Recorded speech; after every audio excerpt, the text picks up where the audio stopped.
സ്വർഗസ്ഥനായ ഞങ്ങളുടെ പിതാവേ, അങ്ങയുടെ നാമം പൂജിതമാകണമേ.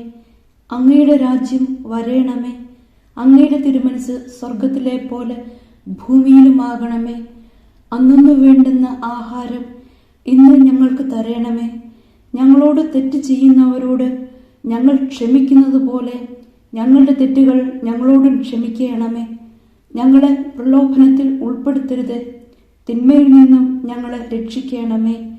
ആമേൻ. നന്മ നിറഞ്ഞ മറിയമേ, സുസ്തി, കർത്താവ് അങ്ങയോടുകൂടെ സ്ത്രീകളിൽ അങ്ങ് അനുഗ്രഹിക്കപ്പെട്ടവളാകുന്നു. അങ്ങയുടെ ഉദരത്തിൻ ഫലമായ ഈശോ അനുഗ്രഹിക്കപ്പെട്ടവനാകുന്നു. പരിശുദ്ധ മറിയമേ, തമ്പുരാന്റെ അമ്മേ, പാപികളായ ഞങ്ങൾക്ക് വേണ്ടി ഇപ്പോഴും ഞങ്ങളുടെ മരണസമയത്തും തമ്പുരാനോട് അപേക്ഷിക്കണമേ. ആമേൻ.